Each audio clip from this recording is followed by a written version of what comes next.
بسم اللہ الرحمن الرحیم۔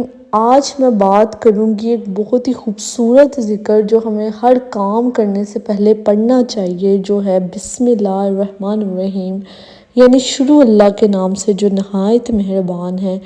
اور آپ کو چاہیے کہ آپ گھر میں داخل ہوں بسم اللہ پڑھیں، آپ کپڑے چینج کریں بسم اللہ پڑھیں، آپ کھانا کھائیں بسم اللہ پڑھیں، آپ کوئی کام شروع کرنے سے پہلے بسم اللہ پڑھیں۔ یہ ایسے الفاظ ہیں کہ اس میں آپ کے ہر چیز میں برکت پڑ جاتی ہے۔ جب حدیث سے ثابت ہوتا ہے کہ جب انسان بسم اللہ الرحمن الرحیم پڑھ کے گھر میں داخل ہوتا ہے تو شیطان اپنے چیلوں سے کہتا ہے کہ ہمارا یہاں پہ رہنے کا کوئی بندوبست نہیں ہے۔ تو اس کا مطلب آپ کے گھر میں شیطان نہیں ہوگا، پھر لڑائیاں نہیں ہوگی، جھگڑے نہیں ہوں گے، پھر آپ کی کاموں سے برکت نہیں اٹھے گی۔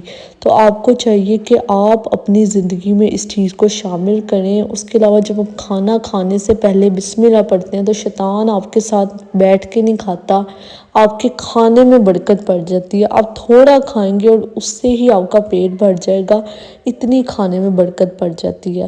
جو شخص بسم اللہ پڑھ کے کھانا نہیں کھاتا اس کے رزق سے برکت اٹھ جاتی ہے۔ تو آپ کو چاہیے کہ آپ اللہ کے نام سے ہر کام شروع کریں۔ جب آپ لباس چینج کرتے ہیں آپ کو چاہیے آپ بسم اللہ پڑھ کے چینج کریں۔ یہ چھوٹی چھوٹی چیزیں ہیں، ان سے آپ کے گھر میں برکت شامل ہوگی۔ اور جب آپ کوئی نیا کاروبار شروع کرتے ہیں یا کچھ بھی آپ کام کرنے سے پہلے اپنی عادت بنا لیں کہ آپ نے بسم اللہ الرحمن الرحیم لازمی پڑھنا۔ اور اگر آپ بھول گئے ہیں کھانا کھاتے ہوئے بسم اللہ پڑھنا تو آپ پڑھ سکتے ہیں بسم اللہ فی الاولی و آخری، یعنی شروع بھی اللہ کے نام سے اور ختم بھی اللہ کے نام سے۔ تو یہ دعا ہر کام کے درمیان میں اگر آپ بھول گئے ہیں تو پڑھ سکتے ہیں۔ کوشش کریں اس دعا کو اپنی زندگی میں شامل رکھیں اور شیطان آپ سے اتنا دور ہو جائے گا، اور پھر آپ کی ہر چیز میں برکت پڑے گی، آپ کے رزق میں برکت پڑے گی، آپ کے کاموں میں برکت پڑے گی۔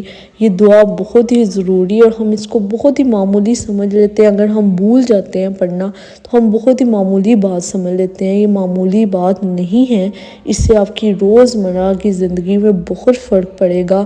تو کوشش آپ نے کرنی ہے، اس دعا کو اپنے دماغ میں رکھنا ہے، اپنے بچوں کو سکھانا ہے کہ ہر کام سے پہلے اللہ کا ذکر لازمی کریں اور اس ذکر کو ہر کام سے پہلے ترجیح دیں۔ جزاک اللہ۔